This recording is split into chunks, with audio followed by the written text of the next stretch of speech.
Which oil should you use to season carbon steel pans and skillets? Use peanut oil, canola oil, grapeseed oil, vegetable oil, or sunflower seed oil. Now, why those oils? Those are the ones that manufacturers recommend, and manufacturers know a lot about their own carbon steel pans and skillets. Also, here at Uncle Scott's Kitchen, I've been doing seasoning videos since 2018. I own 28 pieces of carbon steel cookware, and these are the ones I use, and I have great results with them. I particularly like the peanut and the grapeseed. Also, I would point out that you should go with a mass market brand. Around here, a lot of us are into cooking and cookware, and we tend to like small batch, more artisan products. When you're seasoning your carbon steel, especially when you're new, don't do that. You don't know if those products have been on a store shelf for 6 months and they've gone rancid.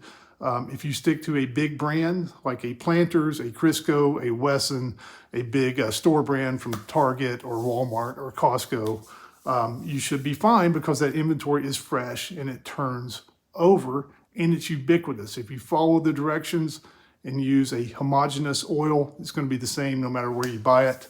You should get great results. Now, what about all the other oils that you hear about? What about flaxseed oil? What about coconut oil? What about some of these various waxes and rubs and pastes? What about bacon fat? What about beef tallow?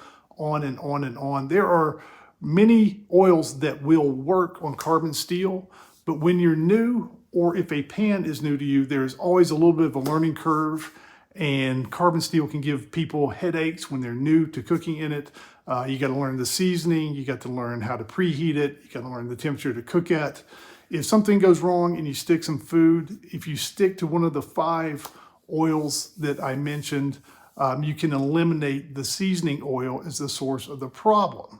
Once you've used your pan for a month or two, maybe cooked in it 20, 25 times, re-seasoned it a time or two, then you'll know what you're doing. And if you want to try one of those more exotic products, that's the time to do it, not when you're new to carbon steel and when your pan is new. If you want more clear, in-depth instructions and advice on exactly how to season your carbon steel skillet, whether on a stovetop or in an oven, click on one of these links below. Thank you for watching. See you again next time on Uncle Scott's Kitchen.